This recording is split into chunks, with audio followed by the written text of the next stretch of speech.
हाथ जोड़कर नमस्कार दोस्तों।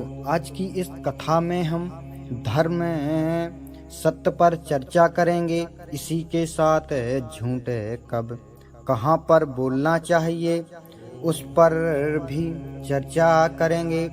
भगवान जी से प्रार्थना है कि आप सभी की जो भी मनोकामनाएं हैं वह पूर्ण हो जाएं। इस सुहाने सफर को शुरू करते हैं। धर्म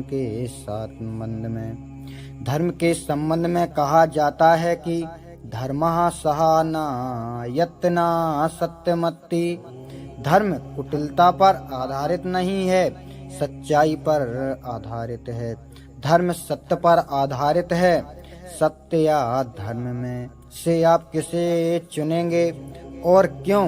मैं धर्म को चुनना पसंद करूंगा, क्योंकि धर्म ही सत्य का मार्ग दिखाता है।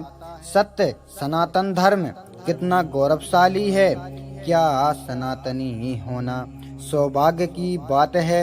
एक छोटी सी कहानी से धर्म की विशालता को समझेंगे। एक मुस्लिम वृद्ध पुरुष मंदिर के बाहरी द्वार पर हाथ जोड़कर भगवान से विनती करते हुए मुझे अपने सनातन हिंदू धर्म की उदारता एवं विशालता से परिचित कराता है। यह व्यक्ति पहले अपने जूते निकालकर फिर हैंडपंप पर अपने हाथ और मुंह को धोकर पूरी शुद्धता से भगवान के द्वार के बाहर से ही प्रार्थना करता है। इससे पता चलता है कि हिंदू धर्म कितना शक्तिशाली है। और अपने ही धर्म के कुछ ऐसे लोग हैं जो हिंदू धर्म को मानने को स्वीकार ही नहीं करते। धिक्कार है ऐसे व्यक्तियों पर जो हिंदू धर्म को नहीं मानते, अपने धर्म को नहीं मानते। सत्य सनातन हिंदू धर्म की जय हो। कथा में आगे बढ़ने से पहले दोस्तों वीडियो को लाइक और अगर अभी तक चैनल को सब्सक्राइब नहीं किया है तो कर लें। बेल आइकन ऑल पर दबा दें। चलो कथा की ओर बढ़ते हैं। धर्म और सत्य में क्या अंतर है, इसको मैं बताने की कोशिश करता हूँ। सत्य की परिभाषा, सत्य का शब्दार्थ अर्थ सभी का कल्याण करना होता है। जो व्यक्ति इस कल्याण की भावना को अपने हृदय में बसाना जानता है वही व्यक्ति सत्य बोलता है। एक सत्यवादी व्यक्ति भूत अथवा भविष्य के बारे में चिंता नहीं करता। वह अपने वर्तमान और अपनी बातों पर दृढ़ रहता है। ऐसे सत्यवादी व्यक्ति जो किसी को कष्ट में देखकर यदि उसके झूठ बोलने से उसकी पीड़ा दूर होती है और धर्म का कार्य होता है तो वह धर्म के कार्य के लिए, धर्म की रक्षा के लिए झूठ भी बोल सकता है। ऐसे व्यक्ति ही सत्यवादी होता है। किसी को क्षमा करना, किसी को क्रोध ना रखना, किसी से ईर्ष्या ना रखना, यही सभी सत्य के ही अंश हैं। उदाहरण के लिए महाभारत का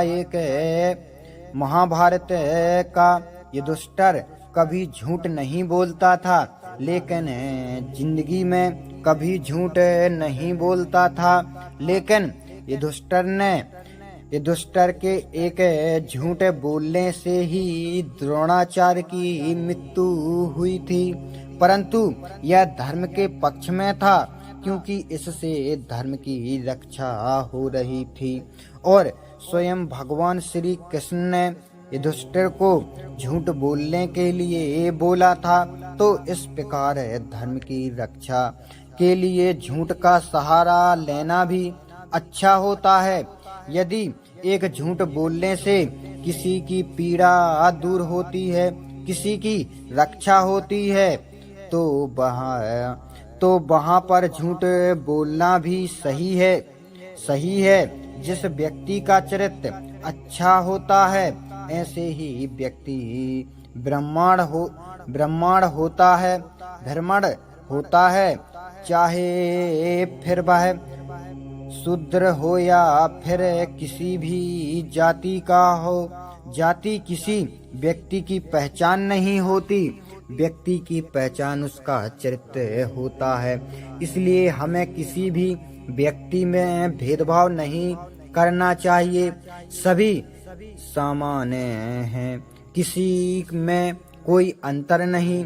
यह जातियां सब हमारे द्वारा ही बनाई गई हैं और हम स्वयं इसके हाथों में जकड़े हुए हैं और इसके बंदी बन चुके हैं। इसलिए सभी मानव समान हैं। धर्म का पूर्ण सत्य ना तो किसी ऋषि की विचारधारा में होता है और ना ही तर्क में होता है। धर्म का पूर्ण सत्य तो व्यक्ति के हृदय की गुफा में होता है। सच्चा धर्म व्यक्ति के हृदय में छुपा रहता है, जिसको व्यक्ति को स्वयं पहचानने की आवश्यकता होती है। मृत्यु जीवन की सत्य होती है और यही अंतिम सत्य है। परंतु मनुष्य यह जानते हुए भी कि मृत्यु की उसके जीवन का सत्य है, फिर भी वह यह मानता है कि मृत्यु जीवन का सत्य नहीं है। यह मनुष्य का सबसे बड़ा आश्चर्य है। मैंने धर्म और सत्य की संपेक्ष में परिभाषा भी दी है और धर्म और सत्य की पूर्ण व्याख्या करने की कोशिश भी की है। मैं आशा करता हूँ कि आपको धर्म और सत्य का अंतर भी, धर्म और सत्य की व्याख्या और धर्म और सत्य का अर्थ समझ में आएगा और आप इसे अवगत भये होंगे। इसी के साथ धन्यवाद। जो भी गलतियां हुई हो उन्हें क्षमा करें। चैनल को लाइक और सब्सक्राइब करना ना भूलें। जय जय श्री राम।